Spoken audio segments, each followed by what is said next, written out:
Hi മക്കളെ, നമ്മളപ്പോൾ ഇനി ചാപ്റ്റർ 3യുടെ ചാപ്റ്റർ 3 ആണ് ഇപ്പോൾ നമ്മൾ നോക്കിക്കൊണ്ടിരിക്കുന്നത്. അതായത് നിങ്ങളുടെ periodic properties and electronic configuration, periodic table and electronic configuration. So ഈ ചാപ്റ്ററിനകത്തുള്ള ആദ്യത്തെ ഒരു സെഷൻ നമ്മൾ കുറച്ച് കാര്യങ്ങളൊക്കെ കണ്ടായിരുന്നു. ഇനി അങ്ങോട്ട് നമ്മൾ എങ്ങനെയാണ് ഇതിനകത്ത് ഇലക്ട്രോൺസിന് ഫില്ല് ചെയ്യുന്നത്, അതായത് സബ്ഷെൽ കോൺഫിഗറേഷൻ ആണ് നമ്മൾ നോക്കുന്നത്. അതായത് ഇലക്ട്രോൺസ് എങ്ങനെയാണ് സബ്ഷെല്ലിൽ ഫില്ല് ആകുന്നത് എന്നാണ് നമ്മൾ നോക്കുന്നത്. അതിന് മുമ്പായിട്ട് കഴിഞ്ഞ സെഷൻ അവസാനിച്ചപ്പോൾ നമ്മൾ കുറച്ച് കാര്യങ്ങൾ പറഞ്ഞായിരുന്നു. അത് ഒരു ഔട്ട്ലൈൻ പോലെയാണ്, വലിയ കാര്യത്തിൽ ക്ലിയർ ആയിട്ടില്ല. അത് ഞാൻ ഒന്നോടെ ക്ലിയർ ആക്കി ഇവിടെ പറഞ്ഞു തരാം, ഒന്നോടെ നമുക്ക് മനസ്സിലാക്കാം. കാരണം ഇത് മനസ്സിലാക്കിയാലാണ് നിങ്ങൾക്ക് ഇലക്ട്രോൺസ് എങ്ങനെയാണ് ഫില്ല് ആവുന്നത് എന്നൊരു കൺസെപ്റ്റ് പിടിയിട്ടുള്ളൂ. അപ്പോൾ ഞാൻ ആദ്യം തന്നെ പറഞ്ഞിരുന്നു, KLMN നമ്മൾ കുഞ്ഞു ക്ലാസ്സിലെ പഠിച്ചത് മെയിൻ ഷെൽസിനെ റെപ്രസെന്റ് ചെയ്യുന്നു. ആ മെയിൻ ഷെൽസിനെ നമ്മൾ റെപ്രസെന്റ് ചെയ്യുന്നതാണ് പ്രിൻസിപ്പൽ ക്വാണ്ടം നമ്പർ വെച്ചിട്ട്. അതായത് ബോർ മോഡൽ ആറ്റത്തിന് കുറേ ലിമിറ്റേഷൻ വന്നു. എന്നിട്ട് നമ്മൾ അതിൽ നിന്നും പുതിയൊരു മോഡൽ ആറ്റം ഉണ്ടാക്കി, ക്വാണ്ടം മെക്കാനിക്കൽ മോഡൽ ആറ്റം ഉണ്ടാക്കി. അതിനകത്ത് ക്വാണ്ടം മെക്കാനിക്കൽ എടുത്ത് നോക്കിക്കഴിഞ്ഞാൽ അതിനകത്ത് 3 ക്വാണ്ടം നമ്പേഴ്സ് നമ്മൾ വന്നു അതിൻ്റെ ഹെൽപ്പോടുകൂടി. അതായത് ആദ്യം വന്ന പ്രിൻസിപ്പൽ ക്വാണ്ടം നമ്പർ N എന്ന് പറഞ്ഞ് ഡിനോട്ട് ചെയ്യും. ആ N എന്ന് പറയുന്ന നമ്പേഴ്സാണ് സത്യം പറഞ്ഞാൽ നമ്മുടെ മെയിൻ ഷെൽസിനെ കൺസിഡർ ചെയ്യുന്നത്. ഇനി രണ്ടാമത്തെ കേസ് എടുത്താൽ നമ്മളുടെ L, അസിമത്തൽ ക്വാണ്ടം നമ്പർ. L എന്ന് പറയുന്ന അക്ഷരം കൊണ്ടാണ് അത് ഡിനോട്ട് ചെയ്യുന്നത്. ആൻഡ് അതെന്തിനെ വെച്ച് അത് റെപ്രസെന്റ് ചെയ്യുന്നത് നമ്മുടെ സബ് ഷെൽസുകളെയാണ്. എന്തൊക്കെ സബ് ഷെൽ ഉണ്ട് അതിനെയാണ് റെപ്രസെന്റ് ചെയ്യുന്നത്. മൂന്നാമത് നമ്മൾ പറഞ്ഞു മാഗ്നറ്റിക് ക്വാണ്ടം നമ്പർ. ഈ സബ് ഷെല്ലിനകത്ത് കുറേ ഓർബിറ്റൽസ് ഉണ്ട്. അപ്പോൾ ഈ ഓർബിറ്റൽസിനെയാണ് ഈ പറയുന്ന മാഗ്നറ്റിക് ക്വാണ്ടം നമ്പർ M എന്ന് പറഞ്ഞ് ഡിനോട്ട് ചെയ്യും. അതൊന്ന് വെച്ച് മനസ്സിലാക്കണ്ടേ. അപ്പോൾ എന്തിനാണ് ഈ പറയുന്ന സെൽസും ഈ കാര്യങ്ങളൊക്കെ, ഇതിൻ്റെയൊക്കെ യൂസ് എന്താന്ന് പറഞ്ഞാൽ, ഈ ഷെൽസ്, ഈ ഓർബിറ്റൽസിൻ്റെ ഉള്ളിലാണ് നമ്മുടെ ഇലക്ട്രോൺസ് കയറിയിരിക്കുന്നത്. ചുരുക്കം പറഞ്ഞാൽ ഈ ഇലക്ട്രോൺസിൻ്റെ റൂമാണ് ഈ പറയുന്ന ഷെൽസ് അഥവാ ഇതിൻ്റെ ഓർബിറ്റൽസ് എന്ന് പറയുന്നത്. പക്ഷെ ഇങ്ങനെ തോന്നിയ പോലെ ഇലക്ട്രോൺസിന് കയറി ഇരിക്കാൻ പാടുണ്ടോ? അങ്ങനെ പാടില്ല. കാരണം നമ്മൾ കെമിസ്ട്രിക്കാർക്ക് എല്ലാവർക്കും ഒരു റൂളൊക്കെ ഉണ്ട്. ആ റൂൾ അനുസരിച്ചില്ലെങ്കിൽ ചവിട്ടി പുറത്താക്കും. അപ്പോൾ നമുക്ക് കുറച്ച് റൂൾസ് ഉണ്ട്. അതിൻ്റെ ബേസിസിലാണ് ഇലക്ട്രോൺസ് നമുക്ക് ഫില്ലാകാൻ പാടുള്ളൂ ഈ ഓർബിറ്റൽസിൻ്റെ ഉള്ളിൽ.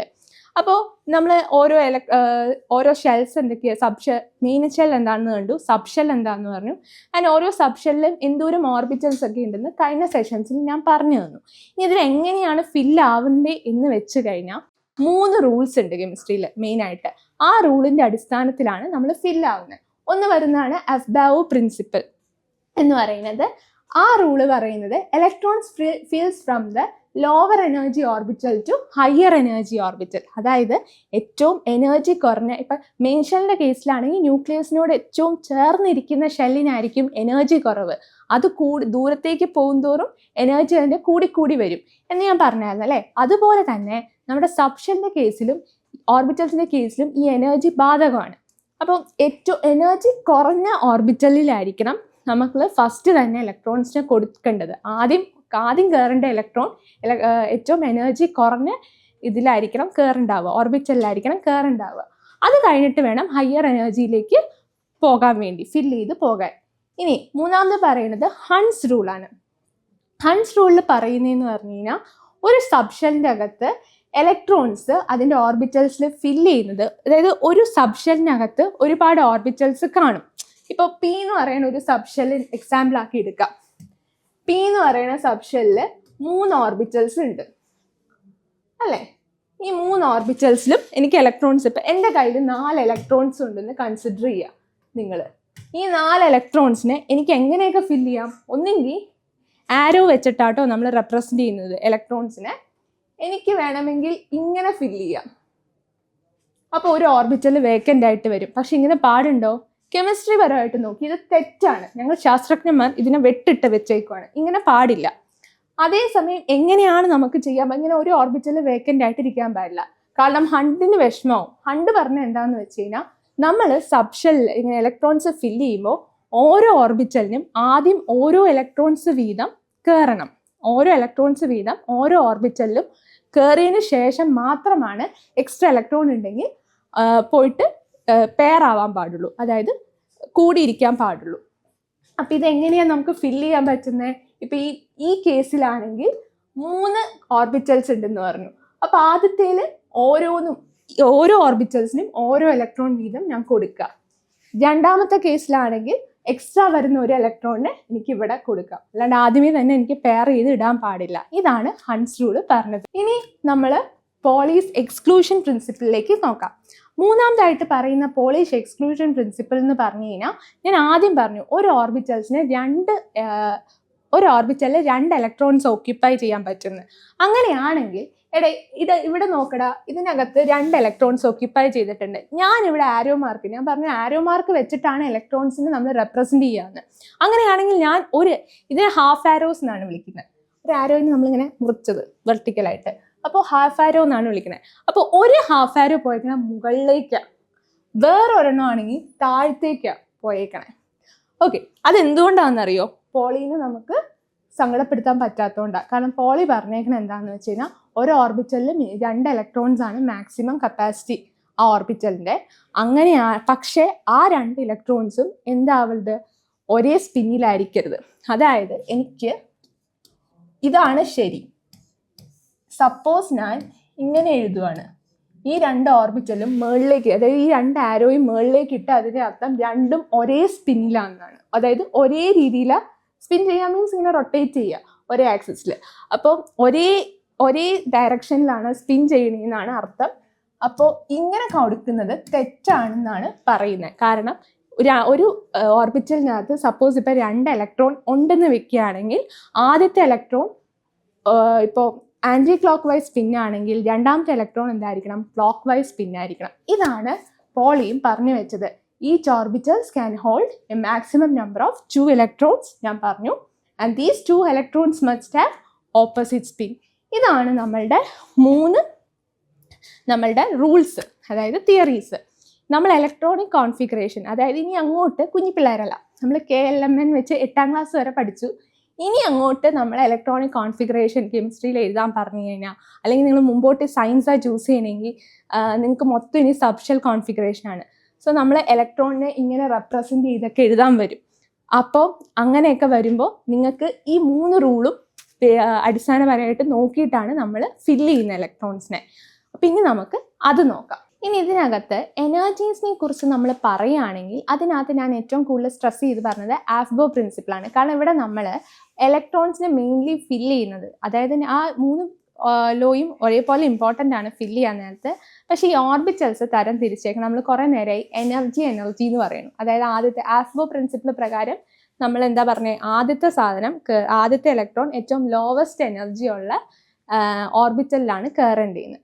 അപ്പോൾ ആഫ്ബോ പ്രിൻസിപ്പിൾ പ്രകാരം ഈ ഓർബിറ്റൽസിൻ്റെ ഇടയിൽ എങ്ങനെയാണ് ലോവസ്റ്റ് എനർജി നമുക്ക് മനസ്സിലാവുക? കാരണം ഇപ്പോൾ മെയിൻ ഷെൽസിൻ്റെ കാര്യത്തിൽ ഞാൻ പറഞ്ഞു ന്യൂക്ലിയസിൻ്റെ അടുത്ത് നിൽക്കുന്നവനാണ് ഏറ്റവും എനർജി കുറവ്, ദൂരെ നിൽക്കുന്നവനാണ് എനർജി കൂടുതലെന്ന്. പക്ഷേ ഓർബിറ്റൽസിൻ്റെ കാര്യത്തിൽ ഞാൻ എങ്ങനെയാണെങ്കിലും അത് മനസ്സിലാക്കുന്നത്, അല്ലെങ്കിൽ എന്താണ് ആ ഓർഡർ എന്നൊക്കെയാണ് ആഫ്ബോ പ്രിൻസിപ്പിൾ വെച്ചാണ് നമുക്ക് മനസ്സിലാക്കേണ്ടത്.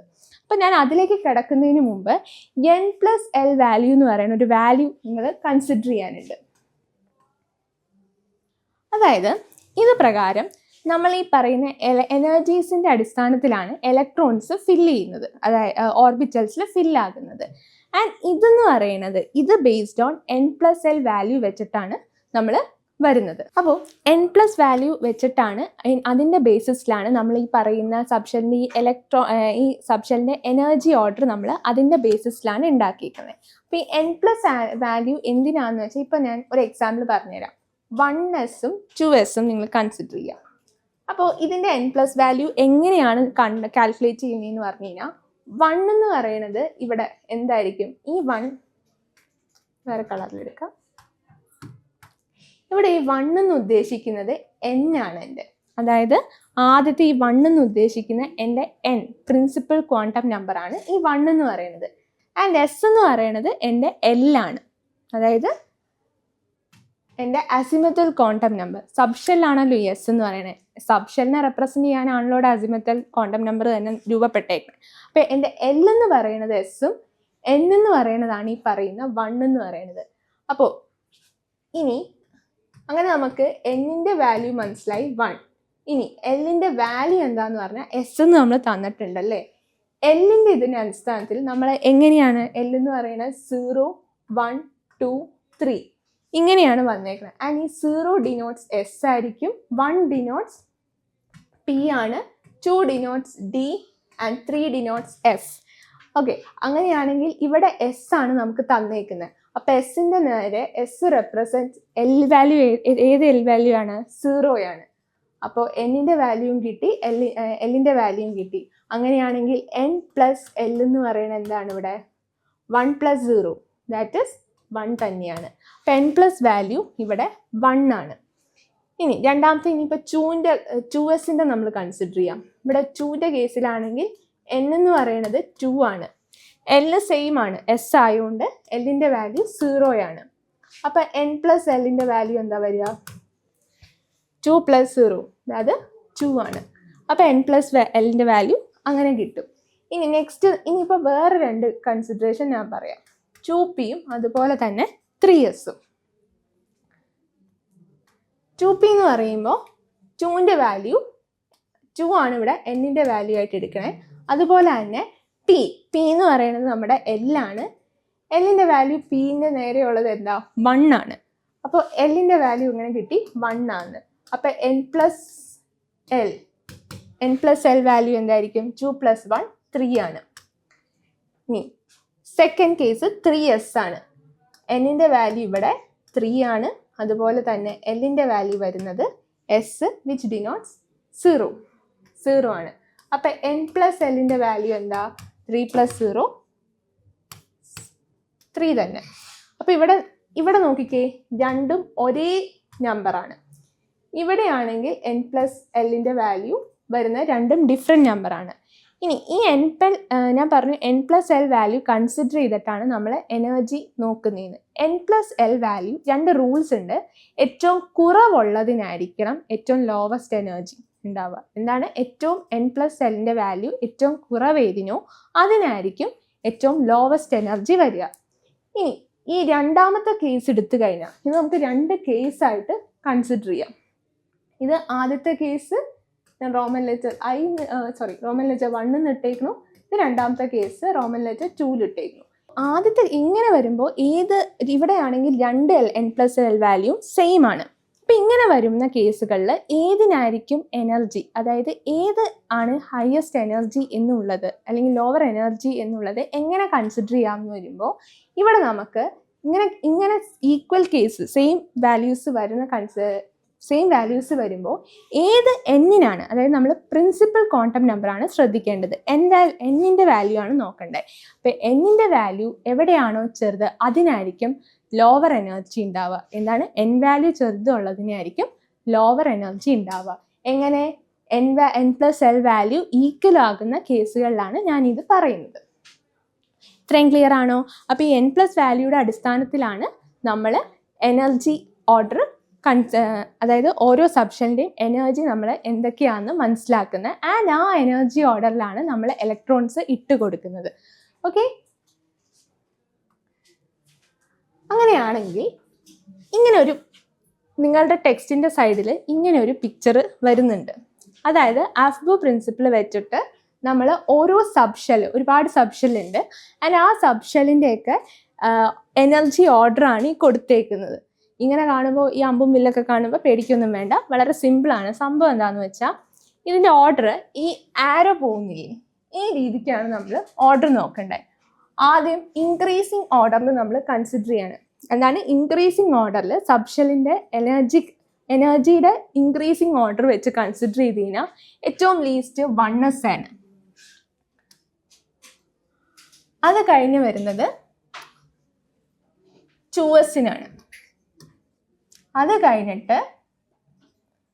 കഴിഞ്ഞ് വരുന്നത് 2pക്കാണ്. അതായത് ഈ ആരോയുടെ ഡയറക്ഷൻ നോക്കുക. നിങ്ങൾ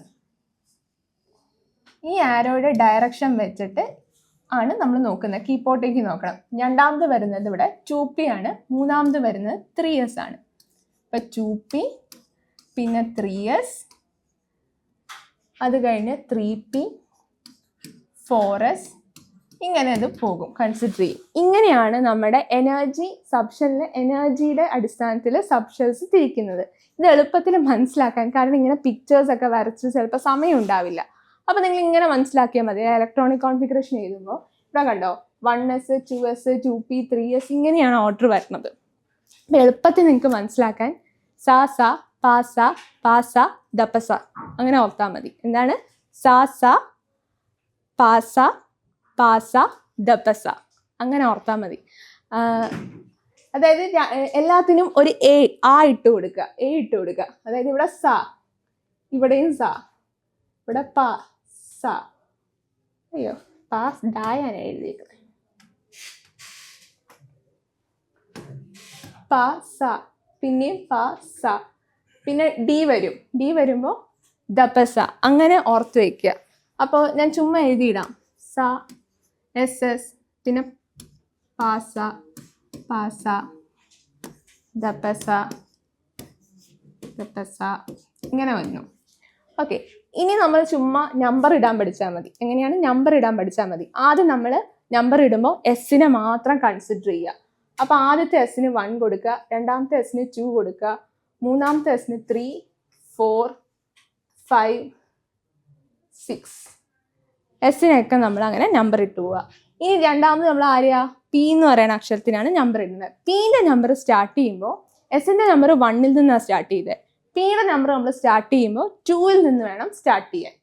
2, 3, 4 അങ്ങനെ പി മാത്രം പിന്റെ ഫുൾ അങ്ങ് ഇട്ട് കൊടുക്കുക.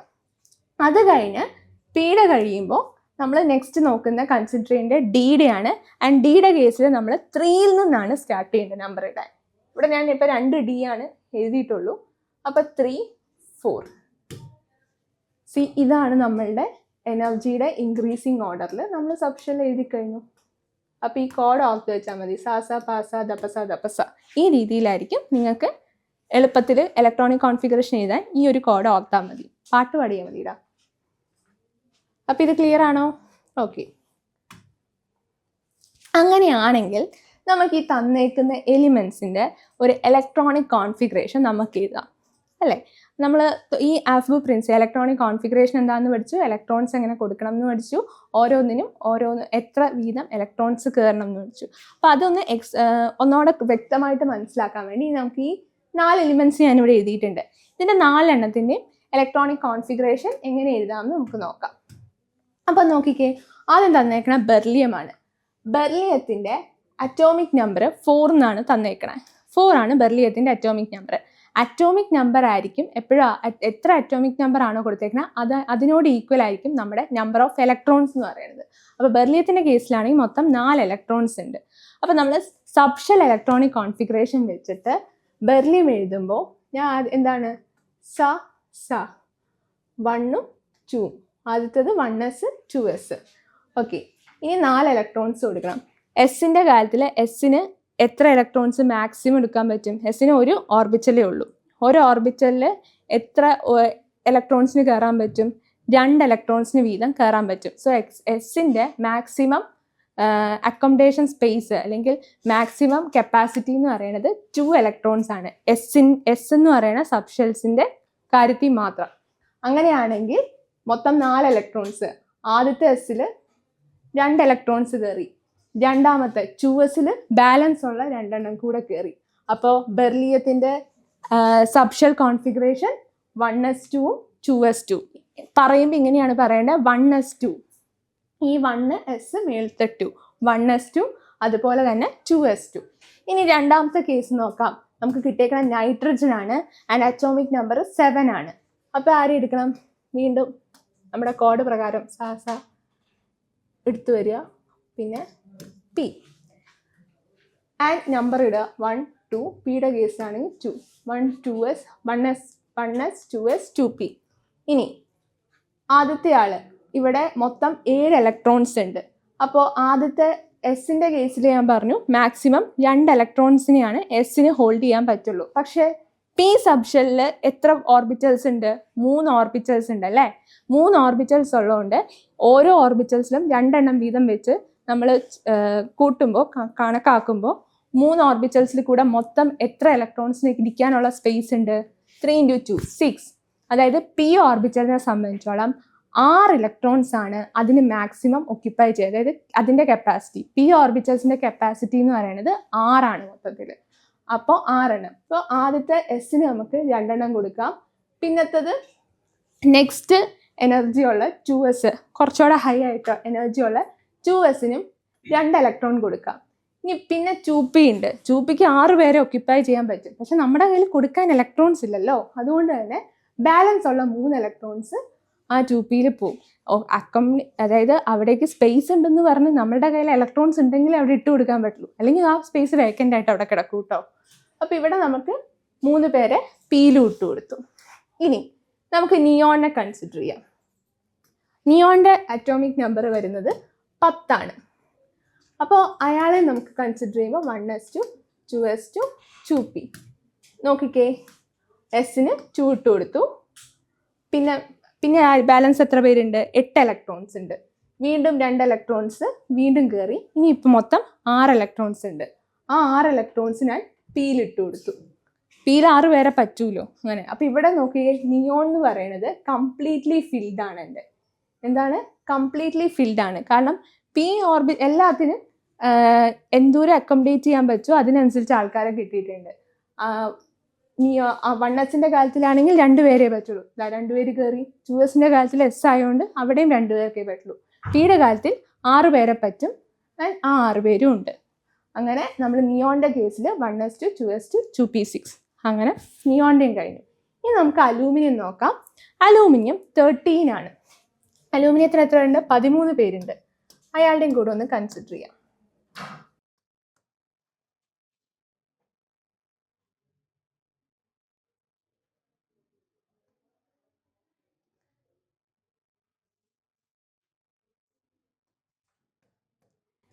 അലൂമിനിയത്തിന് കേസ് എടുത്ത് കഴിഞ്ഞാൽ ഇവിടെ 2 ഉണ്ട്. ആദ്യത്തെ 2 പോയി, വീണ്ടും 2, പിന്നെ 6, മൊത്തം 10ആയി.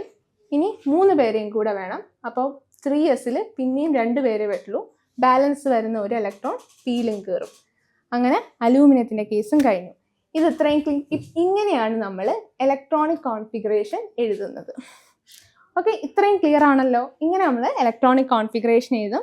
നമുക്ക് സബ് ഷെല്ലിൻ്റെ എനർജി വൈസ് ഇങ്ങനെ നമുക്ക് സാസ പാസ ദപ്പസ ദപ്പസ എന്നുള്ള കോഡ് വെച്ച് നിങ്ങൾക്ക് അത് ഈസി ആയിട്ട് എഴുതാനും പറ്റും. ഇനി നമുക്ക് ഇത്രയും നമ്മൾ ചെയ്യുന്നു. ഇനി പൊട്ടാസ്യത്തിൻ്റെയും കൂടെ നമുക്കൊന്ന് എഴുതി നോക്കാം.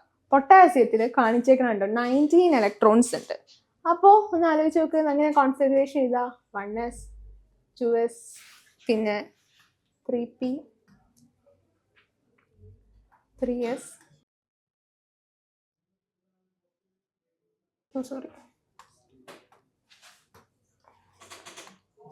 2s 2p 3s 3p 4s. Okay, ഇനി നമുക്ക് ഫില്ല് ചെയ്ത് തുടങ്ങാം. 1s2 2s2 2p6 അതുപോലെ തന്നെ 3s2 6 ഇവിടെയും.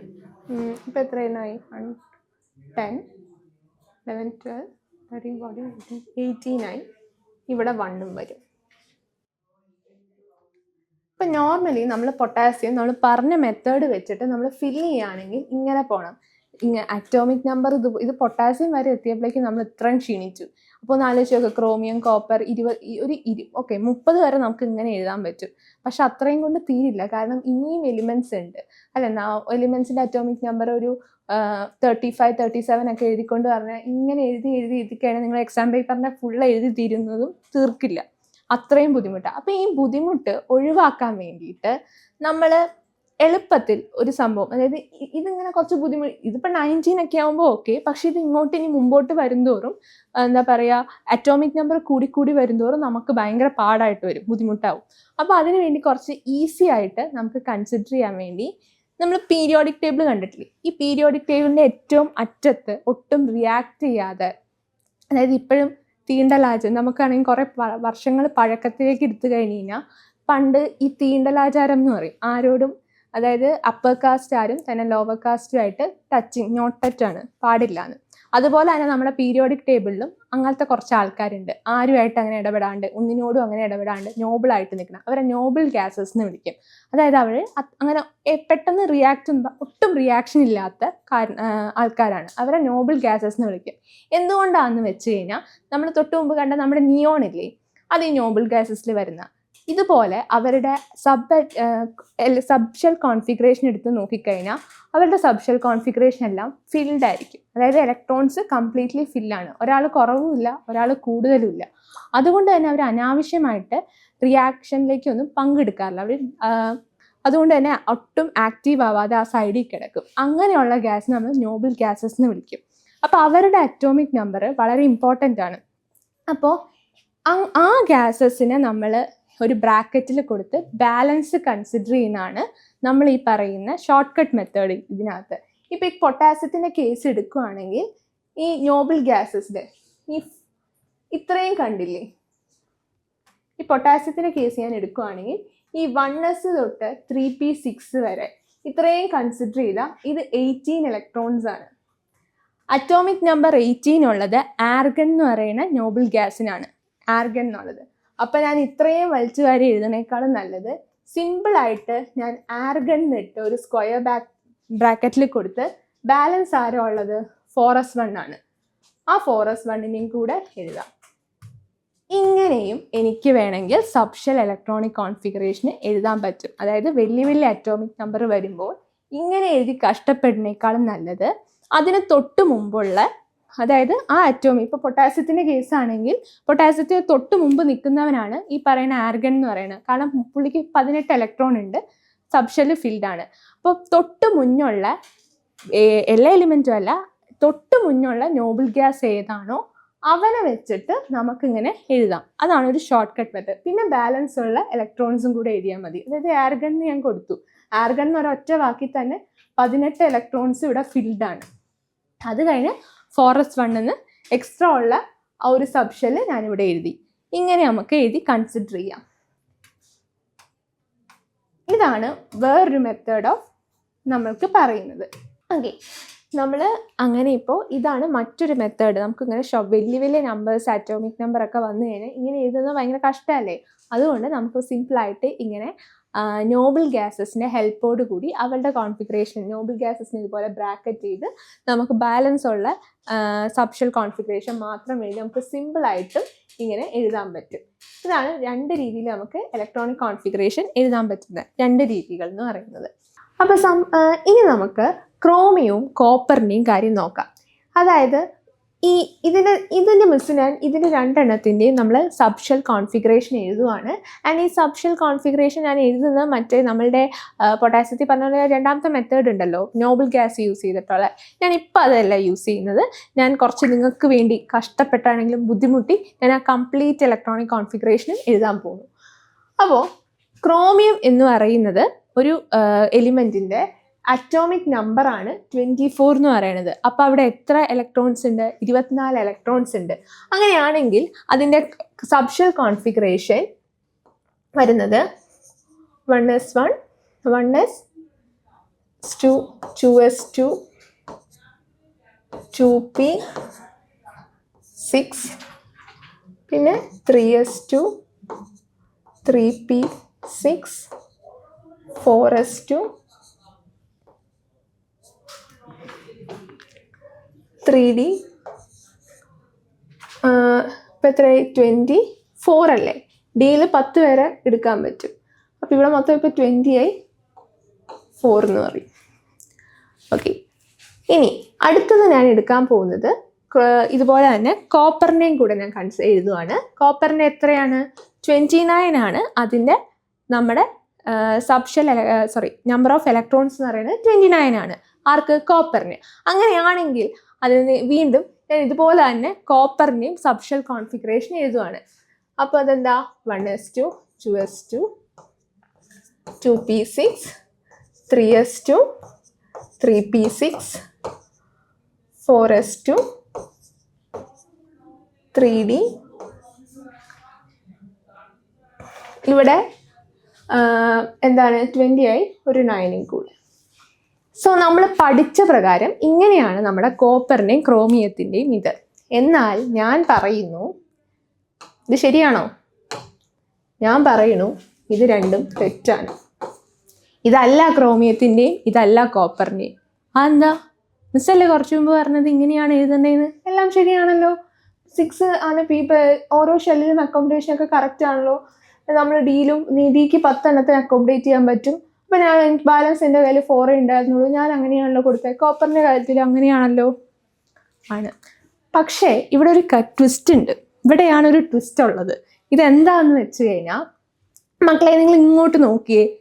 അതായത് ഇവിടെ ഇതിൻ്റെ ഔട്ടർമോസ്റ്റ് ഷെൽ എന്ന് പറയുന്നത് ഇതാണ്, 4sഉം 3D ആണ്.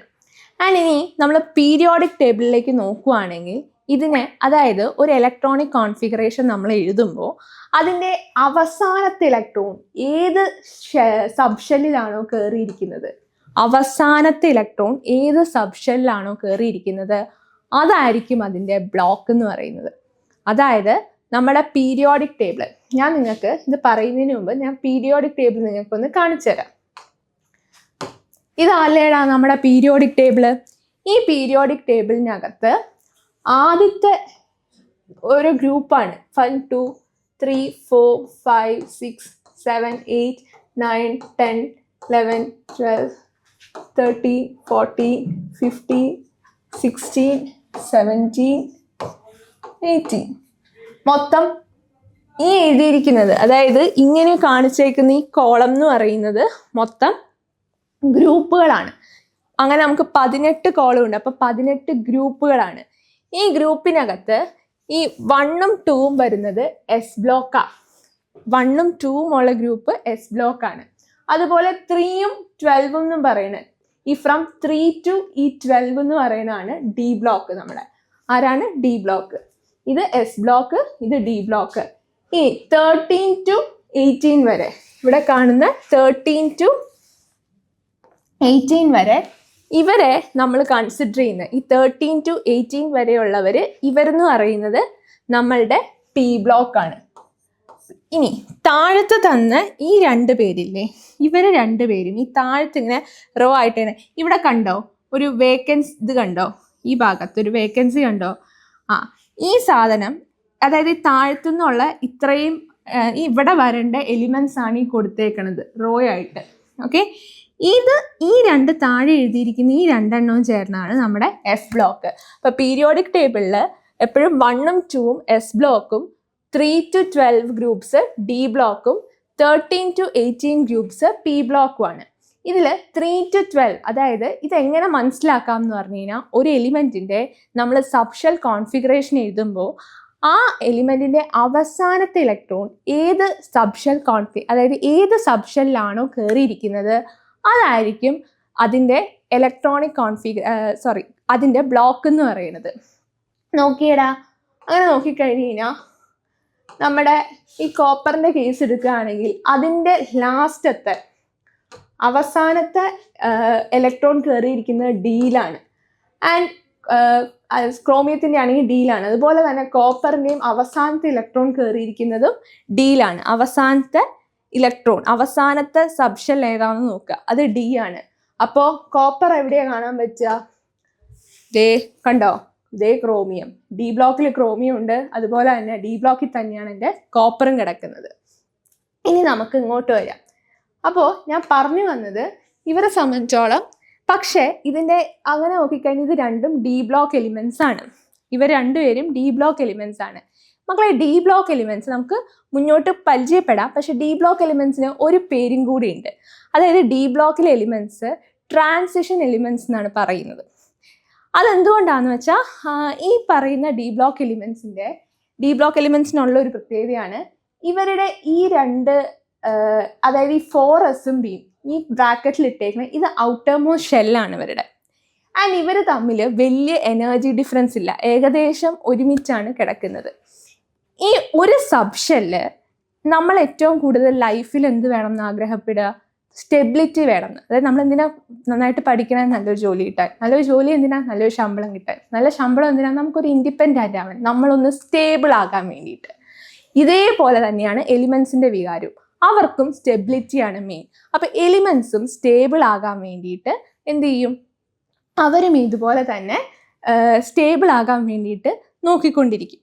അപ്പം എലിമെൻസിനെ സംബന്ധിച്ചോളം ഒരു സ്റ്റെബിലിറ്റി എന്ന് പറയുന്നത്, നമ്മൾ ഈ പറയുന്ന സബ്ഷെൽസിൻ്റെ കേസിലാണെങ്കിൽ അവർ ഏറ്റവും കൂടുതൽ, ഒരു സബ്ഷെല്ല് ഏറ്റവും കൂടുതൽ സ്റ്റേബിൾ ആക്കുന്നത് ഒന്നെങ്കിൽ അത് കംപ്ലീറ്റ്ലി ഫിൽഡ് ആയിട്ടിരിക്കുമ്പോഴാണ്. നമ്മൾ നോബിൾ ഗ്യാസിൻ്റെ കേസ് പറയണ പോലെ, അതായത് ഇപ്പോൾ പി സബ്ഷെല്ലിൻ്റെ മാക്സിമം അക്കോമഡേഷൻ, അതായത് മാക്സിമം കപ്പാസിറ്റി 6 ആണ്.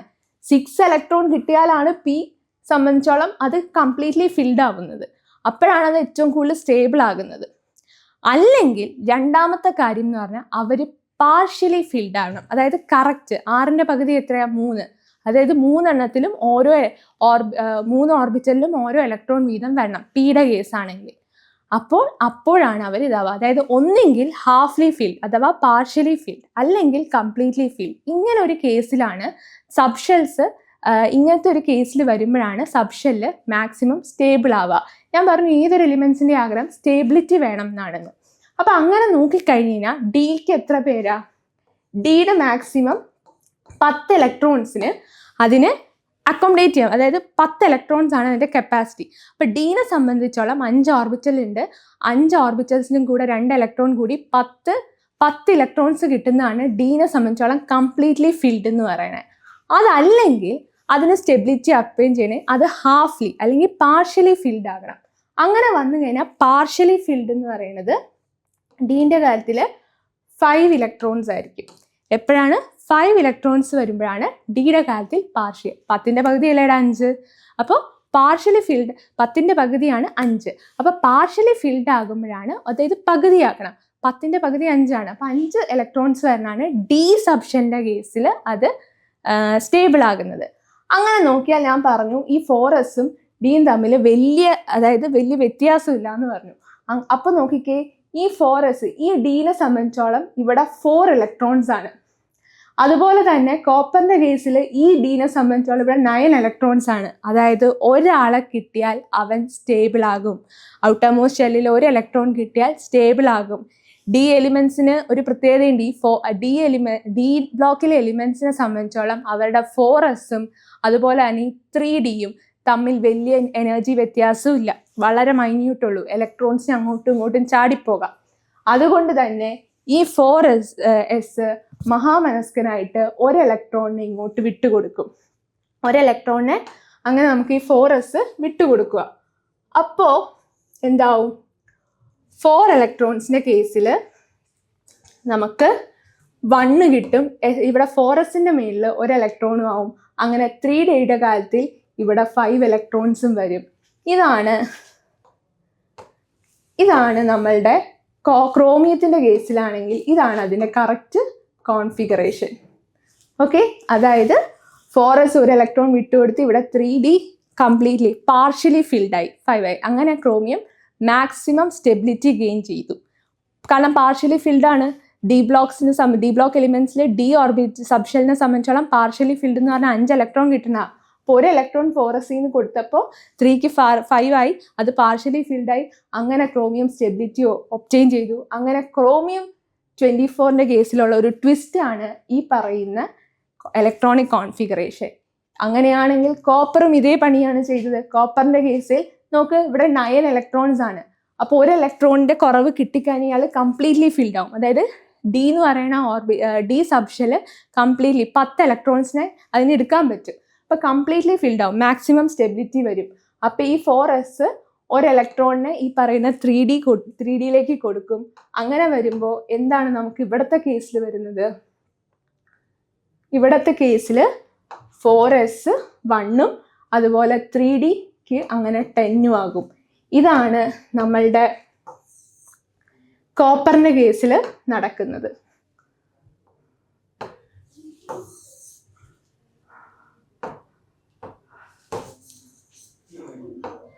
ക്ലിയർ ആണോ മക്കളെ?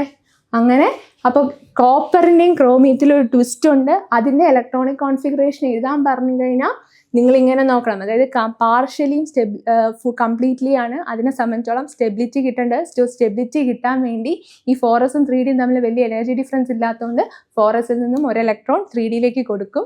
അങ്ങനെ 3D ഒന്നെങ്കിൽ കോപ്പറിൻ്റെ കേസിലാണെങ്കിൽ കംപ്ലീറ്റ്ലി ഫിൽഡ് ആവും, ക്രോമിയത്തിൻ്റെ കേസിലാണെങ്കിൽ പാർഷ്യലി ഫിൽഡ് ആവും, അവർക്ക് സ്റ്റെബിലിറ്റി കിട്ടും. ഇതാണ് ഇവരുടെ ഇലക്ട്രോണിക് കോൺഫിഗറേഷൻ എന്ന് പറയുന്നത്. ഓക്കെ ആണോ?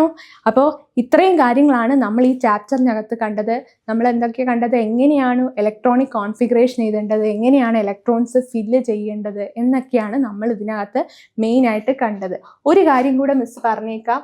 അതായത് ഒരു പക്ഷേ നിങ്ങൾക്ക് പൊട്ടാസ്യം തന്നിട്ട് പൊട്ടാസ്യത്തിൻ്റെ ഇത് എഴുതി തരാം, ഇലക്ട്രോണിക് കോൺഫിഗറേഷൻ എങ്ങനെയാണെന്ന്. കാരണം ഒരു കാര്യം കൂടെ ഓർമ്മിപ്പിക്കാം. കാരണം നമുക്ക് ഇലക്ട്രോണിക് കോൺഫിഗറേഷനിൽ നിന്ന് ഡി ബ്ലോക്കും, അതായത് ബ്ലോക്ക് മാത്രമല്ല കണ്ടുപിടിക്കാൻ പറ്റുന്നത്, വേറൊരു കാര്യം കൂടെ ഉണ്ട്. ഈ സബ്ഷെൽ ഇലക്ട്രോണിക് കോൺഫിഗറേഷൻ എഴുതി കഴിഞ്ഞാൽ അതിൽ നിന്ന് തന്നെ നമുക്ക് മെയിൻ ഷെൽസും മനസ്സിലാക്കാൻ പറ്റും. അതെങ്ങനെയാണെന്നും കൂടെ ഒന്ന് പറഞ്ഞുതരാം. ഞാനിപ്പോൾ ആ സബ്ഷെൽ കോൺഫിഗറേഷൻ നോബിൾ ഗ്യാസ് അല്ലാണ്ട് കംപ്ലീറ്റ് ആയിട്ട് അങ്ങ് എഴുതാൻ പോവാണ്. അതായത് 1s 2s 2p 3s 3p, okay, 2 2 6 2 6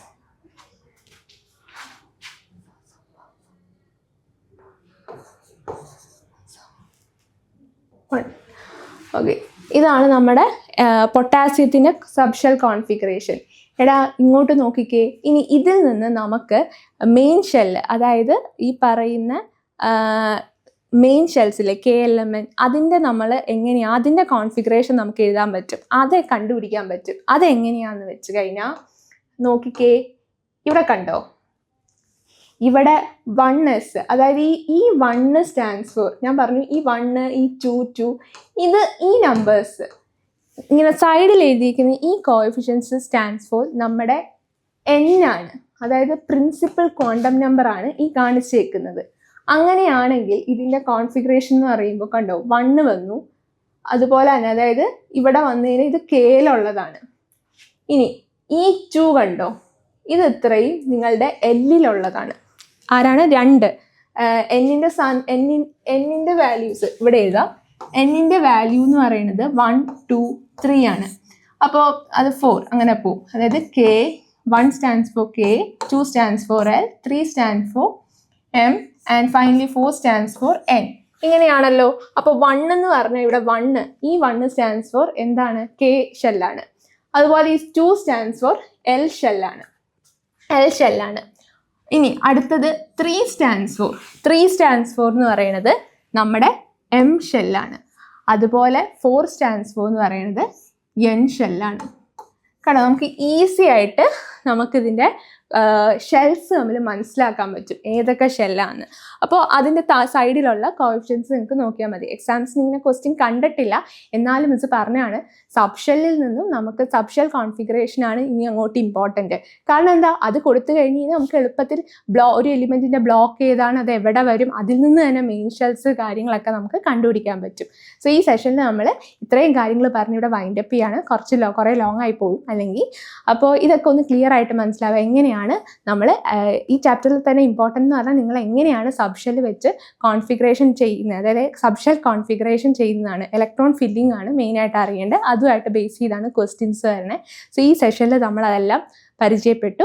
ഇനി കുറച്ച് നെക്സ്റ്റ് സെഷനിൽ മറ്റേ P ബ്ലോക്കിൽ ഓരോ ബ്ലോക്കിൻ്റെ കാര്യത്തിൽ ഓരോ പീരിയോഡിക് ട്രെൻഡ്സ് ഉണ്ട്. ഓരോ ബ്ലോക്കിന് താഴത്തേക്ക് പോകുമ്പോൾ എന്താ പറ്റുന്ന എലിമെൻസിൻ്റെ കാര്യങ്ങൾ, അതുപോലെ തന്നെ ഓരോ ബ്ലോക്ക് ഞാൻ ഇപ്പോൾ ഓരോ ബ്ലോക്കുകളും പറഞ്ഞു തന്നല്ലേ. 1 S block, P block, D block, F block, ഇതിൻ്റെ ക്യാരക്ടറിസ്റ്റിക്സും ഒക്കെ കൂടെ കുറച്ച് കാര്യങ്ങളും കൂടെ നമ്മൾ അടുത്ത സെഷൻസിൽ നോക്കും. So thank you so much.